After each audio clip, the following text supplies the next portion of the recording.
అందరికీ నమస్కారం. మీనాకుమారి చదలవాడ. ఆ భగవంతుని గురించి ఈ వీడియోలో కొన్ని విషయాలు తెలుసుకుందాం. భగవంతుడు ఈ బ్రహ్మాండం అంతా వ్యాపించి ఉన్నారు. అన్ని ప్రాణులలో భగవంతుడు ఉంటాడు. బ్రహ్మ, విష్ణు, శివుడు సృష్టి స్థితి లయకారకులుగా ఆకాశంలా విభజించుటకు వీలు లేనంతగా ఉన్నారు.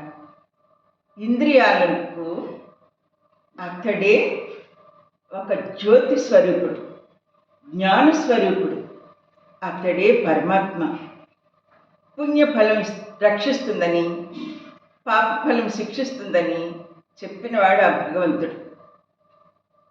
నీటికి రుచిని, సూర్యచంద్రులకు కాంతిని, మనుషుల్లో సామర్థ్యాన్ని, మంత్రాల్లో ఓంకారాన్ని సృష్టించింది ఆ భగవంతుడు.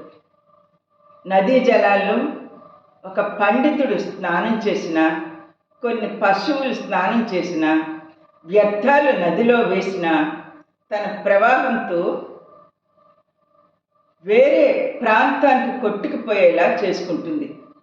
అప్పటికీ నీరు స్వచ్ఛంగానే ఉంచుకుంటుంది. సముద్రంలో కలిసే వరకు నీరు తీయగానే ఉంటుంది. అలానే ప్రతి మనిషి ఈ నదుల వలని మనస్సును నిర్మలంగా ఉంచుకోవాలి. అప్పుడే భగవంతుడికి దగ్గరవుతాం. సర్వ ప్రాణుల హృదయాలలో ఆ భగవంతుడు ఆత్మరూపంలో ఉంటారు.